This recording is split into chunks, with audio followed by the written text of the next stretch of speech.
Добрый день. Начальник главного управления боеподготовки вооруженных сил генерал-майор Белый Владимир Владимирович. Белый Владимир Владимирович, здравствуйте. Здравствуйте, представьтесь, пожалуйста. Головач Александр Владимирович. Александр Владимирович, голос у вас такой до боли знакомый. Подождите, так а что мне надо говорить? Правду скажите. Правду вам на белорусском телевидении расскажут. Я думал, паук вы, как всегда, а вы, кажется, уже видите Александр Владимирович. Подождите, вы эту фамилию не называйте, потому что она запрещена в Республике Беларусь.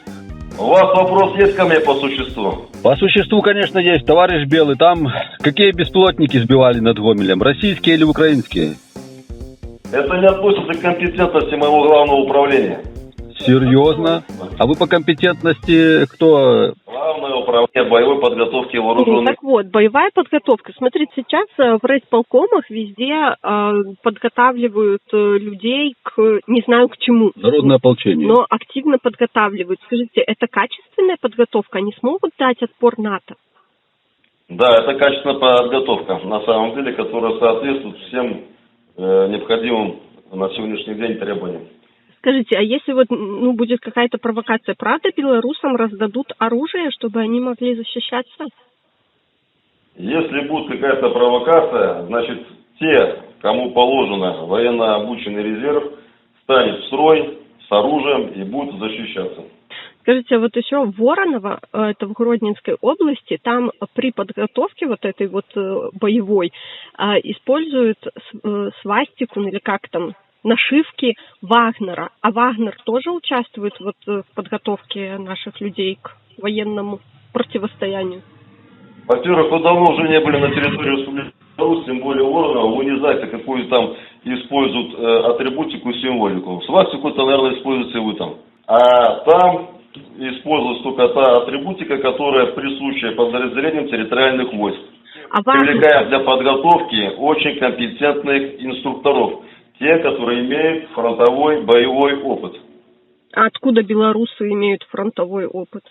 Вы говорите о том, что это только белорусы. Мы в союзном государстве с Российской Федерацией, и в том числе мы осуществляем подготовку и с использованием инструкторов союзного нам государства. Угу. Но вы же пользовались помощью услугами Вагнера. ЧВК Вагнера. А Вагнер реально более обученный, чем профессиональная белорусская армия? Скажем так, они имеют практический опыт, тот, который сейчас востребован. И если мы видели определенные успехи, они их реально добились, то почему не поучиться самому совершенному, самому передовому? Кстати, об определенных успехах. Они же на Москву пошли. Мог бы быть куда больше успех. Ваш вопрос относится к категории провокационных. Ну так да, а это факт. По существу мы будем разговаривать нет, значит я прекращаю звонок. Знаете, самое главное, что вы сказали, что все качественно. Это прекрасно, потому что смотреть вот то, что было в России, если вы говорите, россияне имеют опыт и самый передовой, то почему-то, когда заходили в Курскую область, то заходили как нож в масло, и их передовой опыт почему-то им не помог.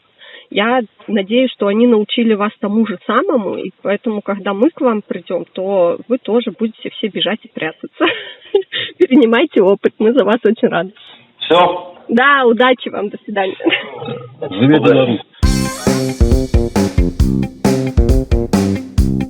В Беларуси активно обучается народное ополчение. Для чего эти проводятся обучения? Значит, кто-то хочет напасть? Ты не поверишь. Вот смотри, я тебе скажу, что пару лет назад, когда глава государства сказал о народном ополчении, я, наверное, один из первых написал рапорт, чтобы меня приняли в народное ополчение. Занес его в военкомат, и я вот как живой, нормальный, физически здоровый, да, человек, который могу взять в руки оружие, и физподготовка у меня великолепная, но мне еще даже ни разу никто не предложил. Я вот только от тебя слышу, на ваших каналах, что кругом народное ополчение, мы к чему-то готовимся. Быть может, после последнего посыла, который глава государства сказал пару дней назад на Брестском полигоне Брестской области. Возможно, что-то будет происходить. Возможно.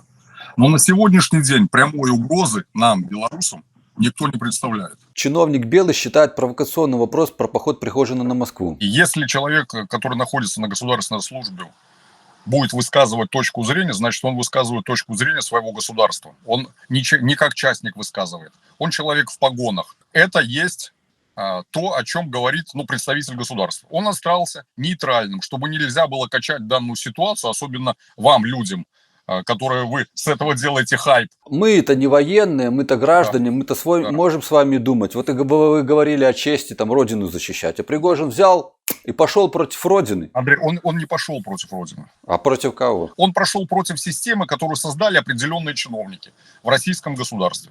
И я тебе скажу, его остановил, я не знаю, какой там приватный разговор был, но он послушал нашего главу государства. Почему они пошли? Были к тому предпосылки. Были. И если разговаривать с людьми, которые находятся в вооруженных силах Донецка, Луганска, они видели, что творилось и что было. Были нюансы. И его как боевого командира, его подразделение было боевое, одно из самых боеготовных, наверное, во всем мире. Это просто задолбало. Я мягко говорю. Мы же с тобой мужики, можем разговаривать. Его просто задолбало. И он пошел не против власти, он не хотел переворота. Нет.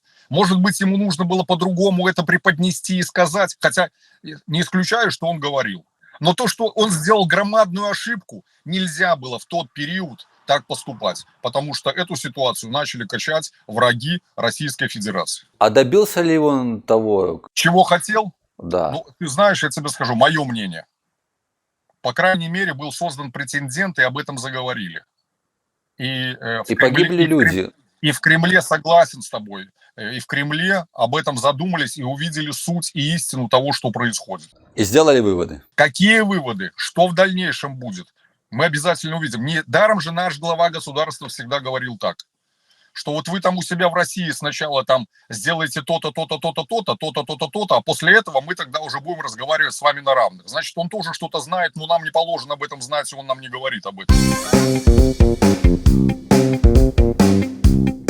У нас демократичное государство. Я не знаю, почему вы накручиваете это, что у нас нет демократии. У нас есть демократия. У нас каждый гражданин может сказать то, что он думает. Но без хамства. Я вспомнил Лазаренко. Как вы дадите оценку этому человеку? Хороший парень, знаю его лично.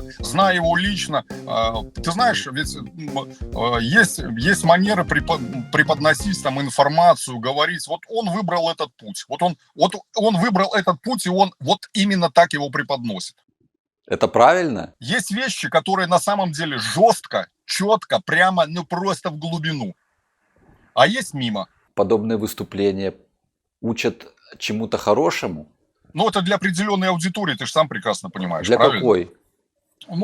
Есть же аудитории разные, ведь ты же тоже вещаешь. Вот есть дети, например. Дети Согласен, и подростки, они смотрят. Согласен с тобой, но не все дети сидят и смотрят ее передачу, потому что она для взрослых. Но если бы я вас, например, назвал плесенью человечества? Если это говорится просто вот в эфир, вот я сижу и думаю, плесень человечества, но я же не думаю, я же не считаю себя плесенью человеческой, и мне это не зайдет.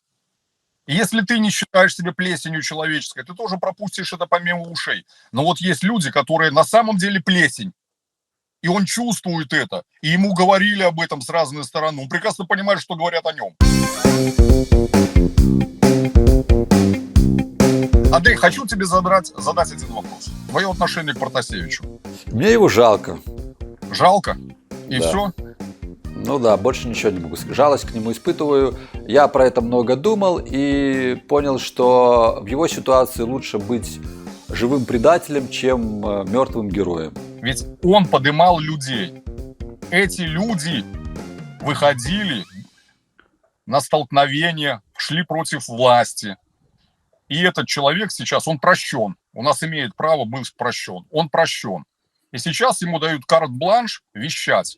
Поэтому у меня вопрос к вам, к нашим оппонентам. Ваше отношение к нему. Мне очень интересно это. Это похоже на то, когда, не знаю, медведя приручают и водят его на поводке. Он послушный, кормят его, дают ему карт-бланш. Хочешь лежи, хочешь спи, хочешь танцуй. Делай так, как велит тебе хозяин. А скажи мне, пожалуйста, он осознал то, что творил? Естественно, он под пытками и под всякими моральными страданиями сознается.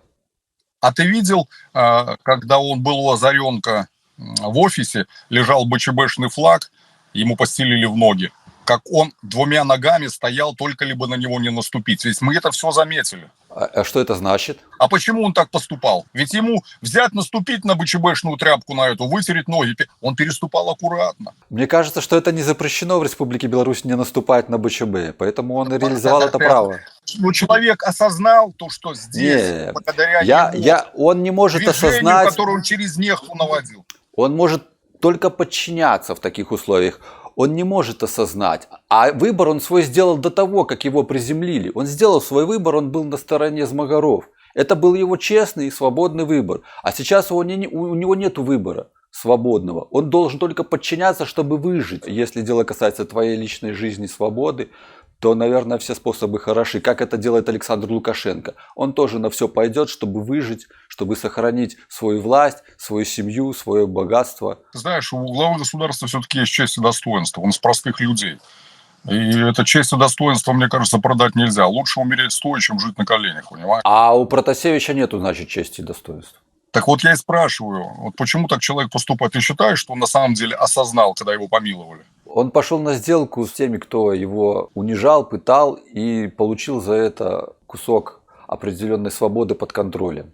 И он работает теперь на обеление режима. В гитлеровской Германии тоже многие люди поддавались влиянию нацистов и тоже работали в тюрьмах. В тех же сталинских шарашках, как Королёв, помните, который Гагарина запустил? Он же работал тоже в тюрьме под пригнетом. Его ж избивали, челюсть ему сломали, зубы выбивали. Смотрите, какой замечательный человек.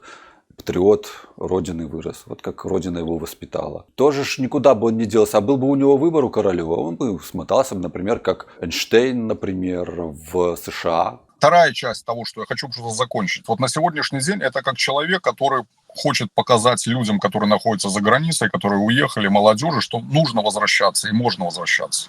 Я что, готов ради того, чтобы меня эксплуатировали как Протасевича, вернуться в Беларусь? Вы хотите, чтобы я как Протасевич был, чтобы я со всеми вашими доводами соглашался? Вам же интересно со мной как с оппонентом разговаривать, который Согласен. чувствует себя комфортно и свободно, а с Протасевичем вам будет интересно разговаривать, когда он будет соглашаться с вами по всем вопросам? Попробуйте. Будет ли Но я вам тебе интересно? скажу, что у нас таких, знаешь, как Протасевич, достаточно много, с которым мне приходится общаться. Люди с другими взглядами. Каждый человек имеет право высказывать свою точку зрения, свое что-то. Но вот я не имею. Даже в субботу сейчас не могу позвонить в министерство, и в районы не могу. Они что-то придумали, что я со скайпа, с IP-телефонии не могу позвонить. Может быть, потому что не каждый чиновник готов с тобой разговаривать. А почему? Это ж чиновник, он же выше меня, Ну, лучше меня, он учился, готовился, образование у ты него. порой задаешь такие вопросы, на которые сразу люди не могут ответить. Не Им нужно запрещено подумать. такие вопросы задавать, он для того и чиновник. Согласен, но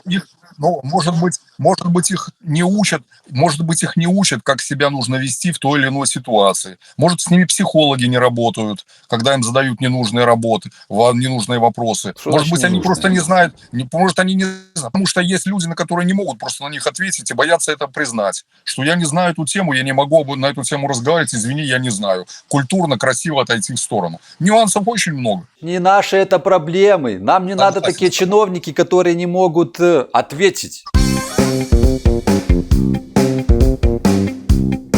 Виталий Вячеславович, вы мне дали больше, чем нужно сегодня. Я прямо вот отдельную передачу вас сделал. Вы молодец, вы медийная личность, вас услышат. Я надеюсь, что вас не накажут. У нас же есть этот Евгений Котляров, он со мной тоже откровенничал, так как вы. И его посадили. Он ебатька тоже был. Он решил защищать права дальнобойщиков. И все, его посадили. Вы мне очень помогаете, так сказать, понять, по крайней мере, Спасибо. друг друга, ебатик из Магаров. Мы один народ. Поэтому приятно было пообщаться. Ты нормальный парень. Всех благ. Я думаю, что если мы будем нормально разговаривать, а не лаять друг друга, все будет нормально, все будет правильно. Я вам это гарантирую, но как будут разговаривать с вами, это я вам уже не гарантирую. Ты знаешь, Спасибо вам, Андрюша, Виталий. я когда спать ложусь, я двери не закрываю. С чем До вас и свидания. поздравляю. До свидания.